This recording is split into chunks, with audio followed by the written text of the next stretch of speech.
Nation, welcome to Manly Monday Live. How do you successfully mentor somebody? I totally screwed that up. How do you successfully mentor someone? What makes that relationship effective and beneficial? We talk about mentorship a lot around here because you were someone's mentor, regardless if you want to be or not. Someone is watching you to learn. We believe in it so much, we had a live event centered around the idea of being a mentor or role model just back in June. It's not something that's just simply cut and dry. There are a lot of ways to approach this role, and there are more effective and more beneficial to a person you're mentoring. Tonight, we're going to be joined by professional mentor Dylan Roos. I'm going to say that wrong, Dylan. I'm sorry. To talk mentorship and 4 tips for a successful mentorship so you can serve those people trusting you more effectively. Guys, I'm really excited for you guys to meet Dylan. So without further ado, let's get started.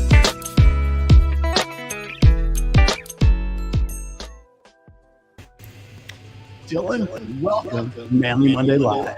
Thank you, brother. Good to be here. Love the sunglasses. I love what you do these days. Okay, I'm going to get you to turn your speakers down just a hair. Oh, yep. Is it? How's that?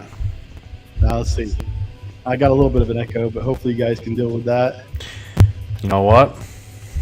We got some headphones. Yep, let's do it. Dylan is joining us from the sunny state of Hawaii. All the way out. He's 3 hours ahead of us. Yeah, thank you, Dave. I am echoing. Dylan's fixing that right now. You with us, Dylan? Yeah, how's that, mate? There we go. There we go. That's good to hear my echo. Yeah. Yeah, it's... All right. Now, guys, I'm still echoing somewhere. Sarah, is that on your computer? If I'm echoing on you, I'm sorry. We're working on it. Sarah will get us all fixed up in the back end. Dylan, is your headset coming through your ears or through the... Yeah, it's coming through my ears. It's camera, audio. Yep, everything's coming through my mic and through here. Hey, we'll get it figured out. Sarah's going to fix us on the back end and make me sound good because that's what she does. She's amazing. Now, guys, as always, let us know you're here in the comments. I see Twisted Designers joining us. I see Dave's joining us. Good to see you guys. I'm glad you're here tonight. Let us know you're here. These shows are so much more fun when you guys get involved. And remember, as always, if you'd like to come on and ask your question live on air with us during the Q&A portion, there is a link under the show wherever you're watching it on all the platforms we're on tonight, and you can fill out a form and I'll send you an invitation and we'll get you on here to ask Dylan questions live. You can also put a QQ in front of your question, and that will make sure that we see it and we get it addressed as we're going through the night. Now, Dylan, I haven't done a huge introduction, as you know, because I'm just not into that kind of thing. All good, mate. But first and foremost, congratulations. Dylan is a new father. That is incredibly and exciting. And so just congratulations, brother. That's awesome news. Thank you, man. I mean, it's a cliche, but best day of my life by far. So very, very excited and loving the fatherhood journey so far. It's a very exciting time.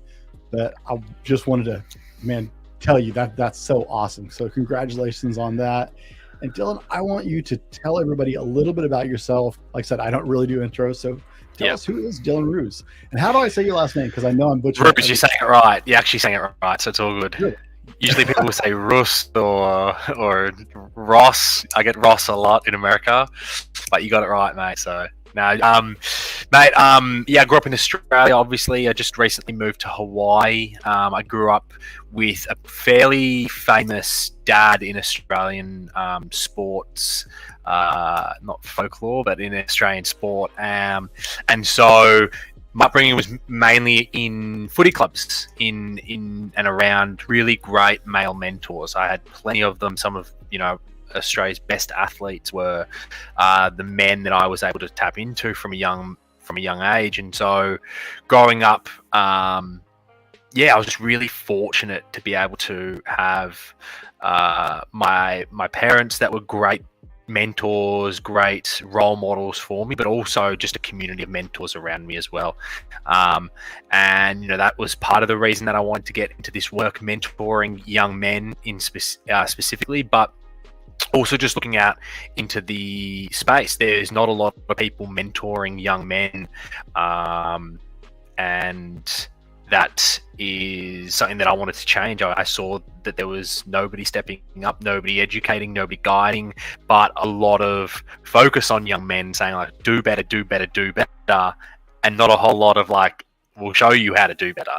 So, and that gets me fired up. So I stepped into this space, and obviously, a few other reasons around my journey with depression and anxiety, my journey leaving high school and not knowing what the hell I was going to do with my life, my purpose. And so for these main reasons, I jumped into coaching at about 26 years old, mentoring young boys in my Prince King program, and have loved it ever since, and will continue to stay in this space for as long as there is a need and for as long as young men continue to work with me. Now, Dylan and I met the way a lot of my guests and I meet, but Dylan is doing just this incredible program. We're going to share that on the screen right now.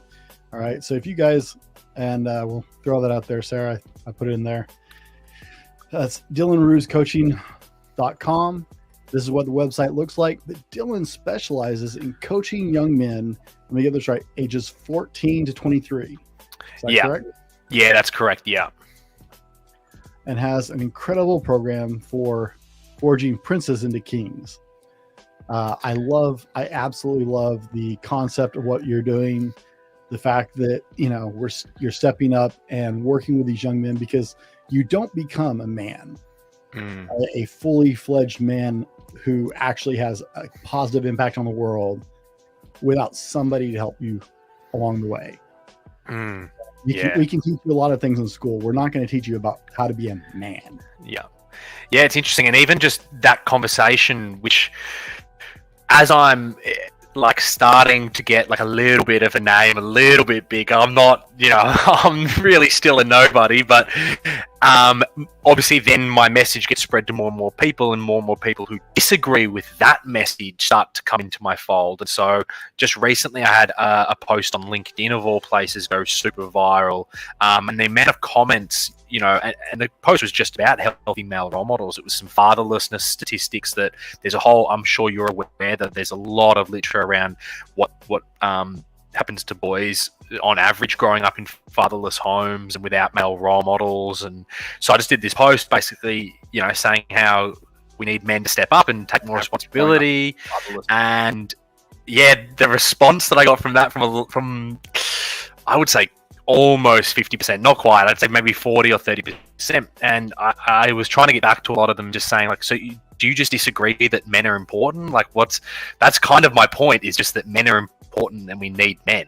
That's pretty much my point. And so it was interesting to step outside of my immediate network and to see, okay, wow, we have a pretty dim view of men at the moment in society. And so I love what you're doing. When I saw your stuff, and I love everyone that's working in this space, we need more of it, because we need healthy male role models. We need men standing up, leading in their families, leading in their communities. And for me, that starts preventatively. If I can prevent young men going down a dark path or going lost along the way, like I was for quite some time, then my job is done, and I'm stoked if I can, put an old head on young shoulders, as they say.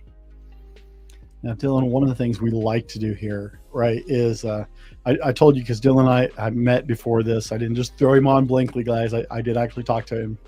But one of the things I told you, we really are about empowering the people, our members here, our Fallible Nation, our guests, all the people watching on the rewatch. We like to empower people, because a lot of people who come to my channel are looking for that. I told you we had a large event back in June, our first in-person conference. I brought speakers in, some virtually, some in person, from around the world. And we honed in specifically on mentorship and being a father figure or a role model for young people who needed that, right? So we have a lot of interest in my community about that. And one of the things I want to take out of tonight, when people get off here tonight, is how they can be more effective. Now, you are a professional mentor, which I didn't even know that was a thing. I think it's very cool, because we need it. Yeah. But I'm hoping that tonight you're going to share some ideas with us that will help our listeners make deeper connections, be more effective and efficient as a mentor. Because like I said at the beginning of the show, everybody is a mentor, whether they want to be or not, right? The only option you really have is you're a good mentor, whether you're, we say you're a good example or a bad example, but realistically, somebody's watching you to learn how to do something. That might be something small, like a job related thing, or that might be much larger, but somebody's watching you. You're teaching somebody directly or indirectly. And what you control, right, is if that's a good experience for them or a bad experience for them. And there are definitely ways that are more effective. And so I believe in taking ownership and jumping forward and saying, okay, well, I'm going to be in this role. How do I do it more effectively? How do I help people more effectively? Because we're all about helping other people in the community here. I see Katie's jumping on. We got more and more people jumping on, guys. Hey, shout out. Let us know you're here. Fallible Nation's in the house tonight. And I love you guys. Be sure, put a QQ in front of your questions if you want to put it in the comments. If you got a question directly for Dylan, we'll make sure that gets answered, or for me. Also, there's the link down below if you want to jump on during the live stream portion of the live stream. I'm tired. I'm sorry. It's been a busy day. During the Q&A portion of the show specifically, you have the opportunity as well. Now, Dylan, I hope you're ready because I'm going to throw some at you tonight. Let's do it. Number one, you've been doing this for several years now. Yep. What is your best tip for being a more effective mentor? Yeah. I would say it's honesty and vulnerability, to be honest. That would be what my big tip. I think we feel like as coaches or as mentors or as parents that we need to be perfect, that people are only going to listen to us because of the success I have or because of the perfect way that I'm living my life. And I found it's quite the opposite. And a big way in building trust as a mentor, as a parent, as an uncle, as a role model, which I think you said quite perfectly, we all are role models. It's just, are we role modeling good behavior or are we role modeling poor behavior? And so for me, it's about vulnerability. I'm always talking with my clients, with my boys about my shit. I'm not perfect. And so I share my stories about when I was younger with them, about when I got arrested for drink driving. I share when I made mistakes in my past relationships, when I cheated. I share all these things because it's in the hope that through sharing them, through talking to them about my experience, they trust me more and they trust my advice more, and they then take it on board. And that's my goal. That's the goal of the mentor, is how do I get this person to listen to me, right? To simplify, how do I get this person to listen to me? And a big part of, for me, is being vulnerable and being really honest. Just recently, I had a client that cheated on his girlfriend, and because I'd spoken to him extensively about my past, I was one of the only people he told. He came to me, opened up, and again, because of that vulnerability that I shared with him, he was able to then make the right decision, which was telling her. And so I was really proud of him because of the way that he handled his mistake, and I was really proud of what he did post the mistake. Yes, I held him accountable and said, mate, you have made a mistake, but that doesn't make you a bad person. But I said to him, mate, 90% of people would just sweep this under the rug. 90% of people would just pretend it didn't happen. And I'm really proud that you owned up and said something. So, and the only reason he came to me was because I was honest about what was going on. I told him about my past. So I think that's probably my number one thing. If you're looking at developing a relationship, the only way to do that is through honest communication and being vulnerable. So, even when I was growing up, my uncle and I had a great relationship because he was human, and I could see that he was human, and he shared what was going on in his life, and I felt really comfortable going to him and sharing what was going on in my life because of that reason. So I definitely experienced it as the coach, and I've also experienced it on the other side as well, going, well, I don't want to talk to someone who's perfect because I'm going to feel bad that I've fallen short of their ideals, but I do want to speak to someone who's real and has been through it, and maybe he or she can give me advice to get through this. Awesome. And I would, man, I can't agree enough with that idea. I was a youth minister many years ago. Seems like a lifetime ago. And still do some, but that was always one of the biggest connection points with me and the young people I got to work with was I just was me. I didn't make excuses. I didn't try and cover up my bad parts or my mistakes. They all knew that I smoked for years and that I had drinks on occasion. I didn't play, church perfect, and the kids and I just really connected. And I think it was because part of it had to do with that, because there was that honesty in the relationship. I think that's so important, right? That translates to our relationships with our partners, that relationships with our friends, even our coworkers. That honesty traverses a lot of ground. Guys, right now is a really, really big time because a lot of kids are getting ready to head back to school. And so whether you're actively in this kind of relationship with a young person right now or not, now is a really big time that they're going to want to lean into that relationship, because no matter how old you get, starting school every year has some stress and anxiety to it. And this is a chance for you to step up and be solid for them and be encouraging and be honest with them. If school is difficult for you, you can tell them that. If school was stressful for you, you can share that with them, right? And that just validates their feelings without you having to even go, hey, are you worried about school? You can be like, man, I remember the start of the school year every year. It was so much stress. I hated it. I'd get all freaked out, and you don't even have to ask them and put them on the spot. Just that validation that somebody else shares that feeling with them, because often we feel alone. So now is an incredible time for you guys to apply these things that we're talking about tonight. And on that too, if you do what you just said, then the likelihood that they will open up increases tenfold, right? If you just come at them, you're like, how are you? What's going on? Yeah, good. Especially young men, good. Like grunting, yeah, good, how are you?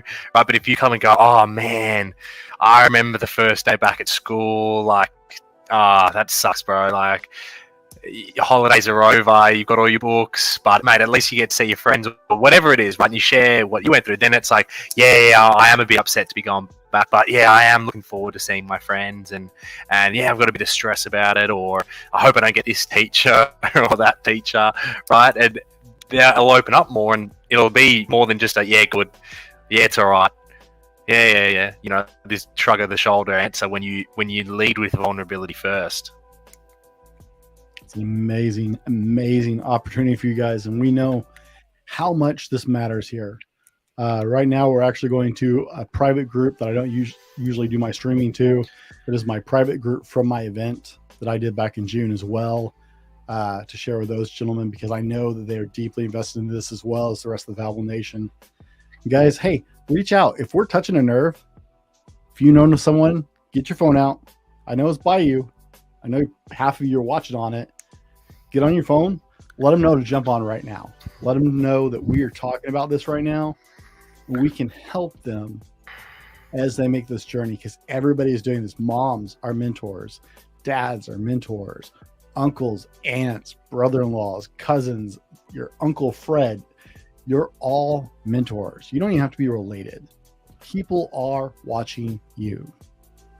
Everywhere you go, you have a chance to show from a distance or up close and personal just what is possible, and that there is a positive way to handle things. And step up in your community too. If you're not doing this, if you feel like you don't have a relationship with someone that you are mentoring, or you feel like that's not your role or whatever, like step up in your community and become that role. As I mentioned, I've been doing a lot of reading around fatherlessness rates, especially in America. It's like there's a lot of young men growing up, a lot of young people growing up without a father figure.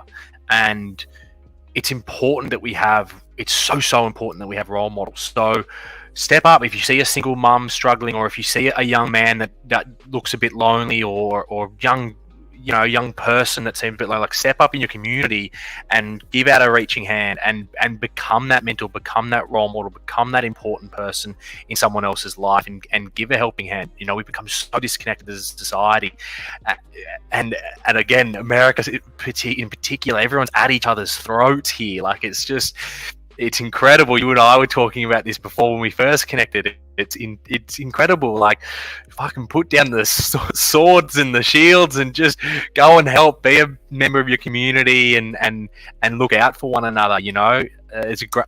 One of my favorite quotes is, "If you can be anything in the world, be kind," because there's a massive shortage of that. And so, yeah, how can you be a mentor in your community if you feel like you're not one already?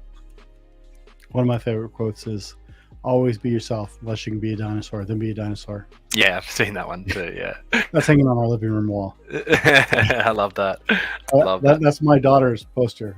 It really, yeah, isn't mine. Now, there's also other programs, right? If you're not comfortable going one-on-one, right? I know there's programs like Boy Scouts. I'm really excited. A friend of mine here is starting a program that they're test piloting in our junior high. And it's going to be dads on duty kind of thing, where we just have adult males from the school who are connected to the school roaming the halls, just helping keep things moving, helping suppress any kind of, fights or any physical outbreaks, but moreover, just, keeping with the kids, communicating with them, encouraging them, hey, it's time for class, guys. So there are exciting things going on in your community. I see Alan's joining us. Hey, man, great to see you tonight. Alan's jumping on. Guys, so much, and I can join on, but you came to hear Dylan, not me. So, Dylan, tip number 2 to be a more successful mentor.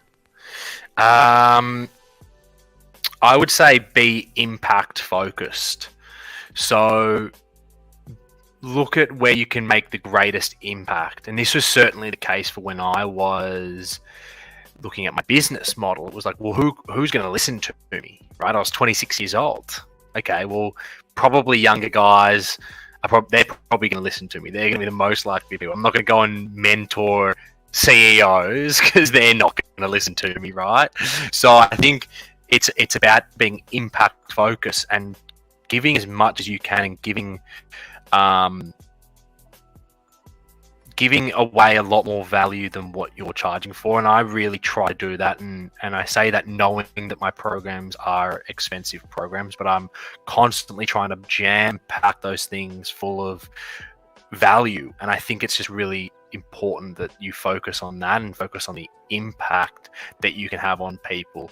And so, yeah, that would be my second tip. And also to kind of, I guess, give a third one in there as well, is know where you're heading or know where the person wants to go, right? You need some sort of framework. If I start to mentor you, Brent, and we just jump in and we just start chatting, and an hour goes by, and all right, mate, see you next week, and it's like, actually, I need to know where you want to go, right? Okay, Brent, what's your current situation right now? What's going on? What are your challenges? What are your strengths? What are your weaknesses? Tell me about your current world. Okay, and now what would you like your world to look like? And that gives me a framework of, great, I now know where I need to take you, or not even take you, but just guide you along the way. Cool, this is where we're heading. All right, I'll remind you that this is where you're going, right? PTs do such a good job because a lot of what they do is accountability, right? It's just accountability. Hey, mate, you said that you wanted to lose 10 kilos. Or, let me put it in. You wanted to lose 10 pounds in 10 weeks, right? What'd you do on the weekend? You had a few beers. Yeah, ate McDonald's. All right, is that in alignment with our goals? No, it's not. Okay, let's come back to our goals and let's stay focused here, right? So you need to have a framework for where you're taking the mentee. Okay. Guys, hey, if you're getting something out of this, be sure it gives us a thumbs up wherever you are, and share this with your friends. Okay, they don't have to be on here on the live stream. Share this with your friends. It's one of the greatest compliments you give us as we share out this information. But give us a like where you are, a thumbs up. That really helps us. And guys, if you are into what we're doing here, if you're into what we're talking about, don't forget, the Phoenix Conference is coming up in February. We are getting close. I can't believe I'm already sweating it this much. We just finished our first one, but guys, we're going again in February, and we are talking about purpose. Also, check out Dylan's websites. If you know a young man who's looking to connect, check out Dylan's website and look at the programs he has available, because maybe you don't feel like you are capable of stepping into this role right now where you're at in your life. I understand that hesitation. I understand the little bit of fear that comes with that, because it is a big responsibility. So maybe one of the greatest gifts that you can give is to point a young person in the right direction, or a young person's parents in the right direction, to help them move into a better place. And Dylan's a good resource for that. So be sure and check that out. Now, Dylan, tip number 3. Work on yourself, right? Sounds simple enough, but work on yourself. And that's the best thing that any of us can do for anyone, regardless of if you're mentoring or you're not, because you're going to have an impact on people. Unless you stay at home, you do nothing, and all you do is go to the fridge, get food, come back to your bed and sit down. That is your entire life, and you have no one who knows you. You're impacting someone. Even doing that, you're now negatively impacting people who know. They're like, oh my God, what's Brent doing? He hasn't had a bed in 6 months. Fuck, we're worried about him, and now I'm stressed out because of your action. So the best thing you can do is work on yourself, is to develop yourself. I'm constantly enrolling myself in courses, reading books. I think I'm reading 3 books at the moment. Listening to, every time I get into the car, I'm chucking on a podcast for at least, if I go to the gym, at least one of the trips I'm listening to a podcast instead of music. Just work on yourself, and it's never ending. There's no end point. There's no destination. There's no top of the mountain for working on myself. It's just, I'm going to continue doing this until I die. And so continue just working on yourself, because all of us, I love that you opened it up to this at the start. All of us have people that we're impacting. It doesn't matter who you are. You're impacting someone in some way, whether it's small, medium, or big, right? You are having an impact on people around you. And so you want to be ensuring that you're having a positive impact. One thing that I think we touched on really briefly last time we spoke was, why are young people really struggling at the moment? And in particular, why are young men not wanting to grow up? And it's because I think a big part, there's a couple reasons to this, but to link to my point, one of the reasons is they're looking out into the world and saying, adults are fucked. Why would I want to become an adult? Like, where you're more stressed than you've ever been, you're more unhealthy, your divorce rates are super high, cardiovascular disease is really high, all these things associated with responsibility in adulthood. We're not doing too well as adults. So the best thing that you can do for anyone is work on yourself. I'm recently become a father, and it's been the best thing for my business. It's been the best thing for my health, because now every time I think about skipping the gym, every time I think about slacking on my business, it's like, no. I'm a role model now. Like, there's a little man watching me, so I need to show up. So I've been, it's only been 2 weeks, but I've been getting up every morning at 4 a.m. to go to the gym, because I know that that's the only time I'm going to be able to go to the gym. And so that's super important to me because of all those reasons I listed. I need to be the best father I can be. I need to be the best man I can be, because you can be sure I'm going to be pushing my son for him to be the best version of himself. And if I'm not the best version of myself, I'm trying to push him, he's just going to look at me and go, no, Dad, I don't think so. There's going to be a lot of pushback. And I mentioned my father at the start of the show. He was a professional athlete in Australia and then a professional coach. He was never asking me to do things that he wasn't doing. When we would go for runs, he would be grabbing me, pulling me off the PlayStation, putting my shoes on me and going, let's go, champ, and taking me for a run, and he would be running in front of me. So the best thing that you can do is work on yourself.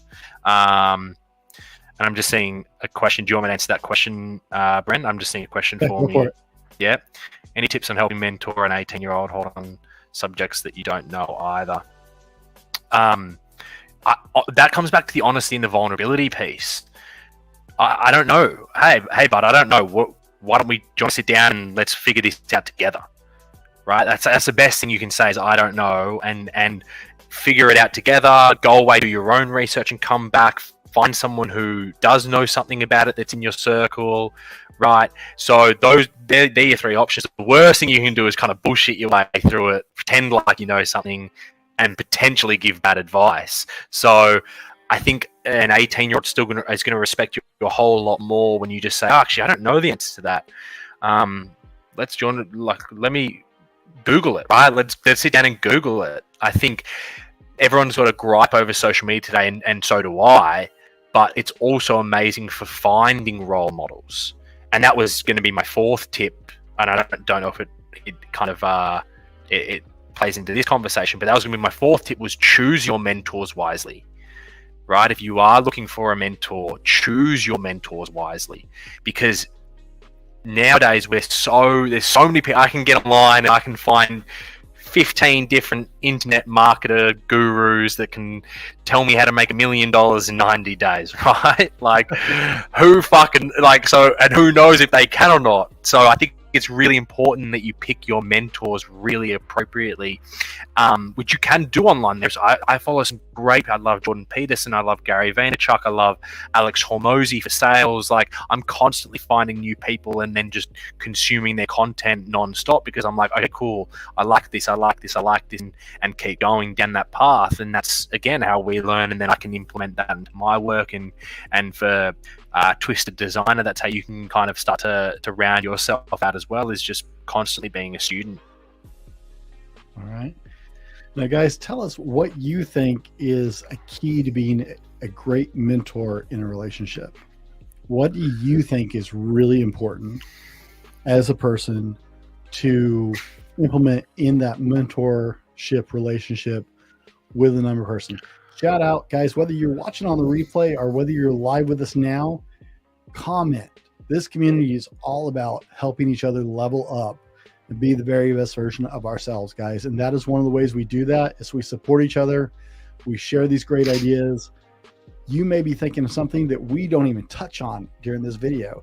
You may be thinking of something that just has never even occurred to me, right? I'm a forever student. So I will be the first person to say, you have probably thought of something I haven't yet. I put on events about this, and I can tell you, I still have a lot to learn. So share in the comments, whether you're watching on the replay or whether you're with us live, what do you think is an important piece to bring as a mentor in a relationship? I think to that comment as well, mate, there's a cool quote, and I'm going to paraphrase a bit, but it's like this: you can learn something from every single person you meet, even if he or she is an idiot, because now you've learned what not to say or what not to do. And so I was like, I like that. I like that a lot. Okay, cool. So we're constantly learning. There's the old adage of, I may not be good for much, but I can be used as a bad example. Yeah. Yep. Right. There's definitely that. And that's what a big part of my work is, and back to the vulnerability piece. It's like, oh man, I was like to my client, oh man, I was there. I've cheated before, and what I did was I kept it under the rug, and this is how it affected me long term. This is what it did to me short term, and explaining all those things. And he said to me, he goes, if you didn't tell me that, I would have just swept it under the rug. But because you told me how it affected you in such a negative way, I didn't want to go down that path, and so I did. And so it was great. It was like awesome. That was a cool moment for me, where I was like, okay, cool, my works. This is great. Woodworth says, I think an important piece. Clicked on that at the same time my wife did. There we go. I think an important piece is realizing with another person what another person is going through.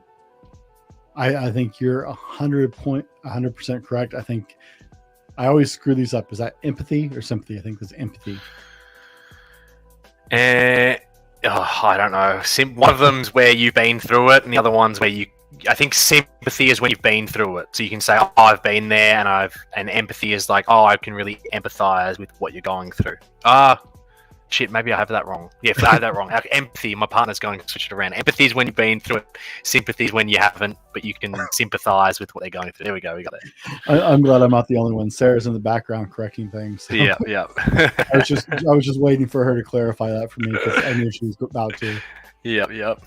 No, I think that's actually an extraordinarily important piece that we hadn't touched on yet, is just actually really being in touch with what that person, and that goes back to listening too, right? If you're going to be in this mentorship relationship, it's a 2-direction street. And so you have to really listen to the person who is your mentee, which is still a really weird word to me. But you got to listen to that person, because if you're not listening to them, how are you supposed to mentor them if you can't understand what they're dealing with, what's actually happening in their life, their viewpoint on it, how it's impacting them, right? Unless you open up and listen to what they are and really empathize with where they're at and their viewpoint and how they're seeing it, you will not be able to effectively mentor that person. And I think too, empathy can look like a couple different things, because if you come to me with a problem and I am your mentor, or we have this relationship where you're coming to me for advice and I give you advice, and then you come to me the next week with the same problem and I give you the same advice, and I'm being empathetic, and then you come to me the following week with the same problem and I give you the same advice, same week, the same problem. So it's like at a certain point, empathy actually starts to change in what it looks like, and it looks like calling out the behavior. And I think that's a big thing, especially for men, is having people that can call you out on the behavior and go, hang on, brother, I love you, and I love you so much that I need to call out this behavior, or I need to call out what's going on. And so actually that's also another form of empathy that is really powerful, especially in this mentor container, that, hey man, I want what's best for you. You want what's best for you. I'm not going to let you stay in your excuses anymore. Accountability is really big. I have a group of men that I actually am in a Bible study with, and it's one of the things we talk about in the casual conversation around the Bible study, even, was just the accountability that we share in that group. Just does incredible things for us, knowing that, it's like having a good gym partner, right? You miss a lot more workouts when you're solo than you do when you have a gym partner, especially someone who doesn't live with you. Because then you're like, man, if I don't show up, they're gonna be mad. I can't dog it today, because an earful would be an understatement. So I think that accountability comes in really, really big. So thank you, Middleworth, for sharing that with us. I really do appreciate you chiming in on that and sharing. That is a great thought and a very important piece in a mentee. I can't say it today. Mentee relationship. Dylan, you got one more thing you want to throw at us? What's really going to move that needle? I think I've got all my. I made some notes. Choosing mentor wisely. I know. I'm honest. Vulnerability framework. Know where they're going, and impact focus. Those are my 4. I would say the final thing, and I'm stalling here as I'm thinking, the final thing that I'll leave you with in a mentorship situation is, kind of touched on that already. I probably just want to harp again, because I kind of went down the vulnerability path, but I do want to harp on the honesty side to that, which is, don't feel like you need to have all the answers, because we did get a question as well. I do want to just make a bigger point on, don't feel like you need to have all the answers. I think that's a big part of fear and anxiety and stress in these conversations. And I think on a grander scale, why people sometimes are afraid to check in on one another, like, hey, how are you? And if you say you're not doing well, oh fuck, I need to have an answer now. And so what if I don't have an answer? And so I think a big part of that conversation is we just don't check in with people because we're afraid to have the answers. And to bring it back to the mentorship mentee relationship, don't feel like you need to have all the answers or bullshit it. That's just be really honest. I don't know, I'm not sure, let me find out and come back to you. Think of it as like a salesman. If a salesman's being too salesy and you know he's bullshitting you, you lose trust in that person. You're like, this guy's he's just trying to tell me whatever he thinks I want to hear, or she thinks I want to hear. It's the same thing in a mentorship relationship, is if they can smell that you don't really know it and you're trying to pretend like you do, then it's not going to work to the benefit of whoever it is that you are trying to impact on a positive way. All right, guys, let me share this one with you. Just off the top of my head, one of the things we talked about at the event, the Phoenix, back in June, was it is not a boss subordinate relationship. They are not there just to listen to you. It is a relationship. So be prepared to be vulnerable, to be honest, because if you don't connect in a relational level, there is no way they're going to let you help them along their choices and paths. Yep. You don't let a total stranger do that. You have to step into their world. You have to build. And the more you build that relationship, the more they step into their lives and you bring them into yours, the more effective you will become, because you will have that trust and that relationship where they will actually let you into those deeper, more important issues. So remember, it is a relationship and you can't fake that.